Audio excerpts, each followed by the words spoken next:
Hi, I'm Emily Laidlaw of Your Tutoring Solutions, and I want to just give a couple of tips about working within Koala, particularly with working with the tabs in tab management in the co-browser. Let me show you my screen.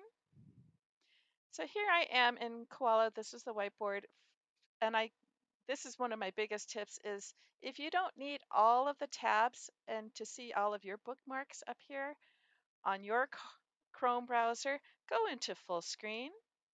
So full screen, it's F11, but you can find it up here with the three dots and then the square here. Can you see that?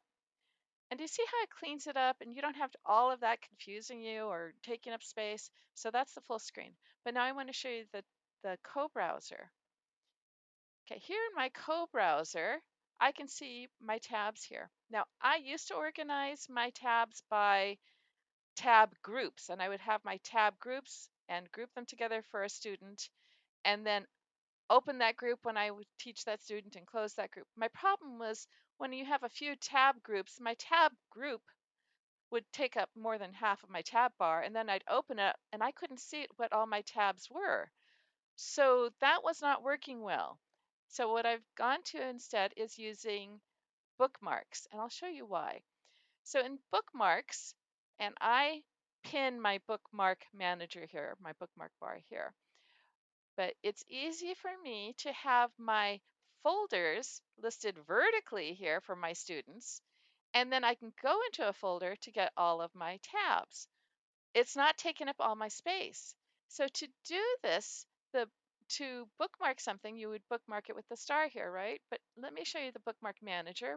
Bookmark manager here. You can add a new folder. So you come up to the three dots within the bookmark manager, you can add a new folder just like that. You can import, you can do these other things, but add a folder for each of your students, and then you can put your tabs into the folder. Now let's say I just started a new student down here, and that I called sample student here, and I say, oh, let's see, this tab that I'm using for this student here is for that student as well. So I just right click on it, copy that bookmark.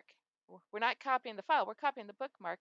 Come into here, right click and paste it, and you can see that the bookmark just gets added in. So I can then grab the bookmarks that I'm using and stick it in for this student. Now what's nice about that is that when it's time to work with a student, and I'll pick this one, I just shut down all this that I had for the previous student. I come in here to this one, right click on the folder icon here, and it says you can open all four, and it says you can open all four in a new window. So you can have multiple windows within this Chromium. Okay, so here we go. Do you see that I've opened this into a new window? So all these tabs are here and it's in this window. Do you see the squares, the double squares here to indicate a window? So you can see if I click on that, that this is a window and here's the window that I had originally. So I can work within this window for my student. And then when I have just a couple of minutes between students, do you see how I have it's a separate window? See how it's a separate window here? I can X out this window and they're all shut down.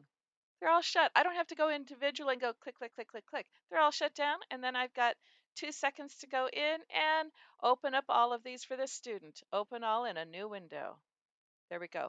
It does take a minute when you're opening that many at once, particularly if you have the camera going and the video recording and all these other things going on to load everything.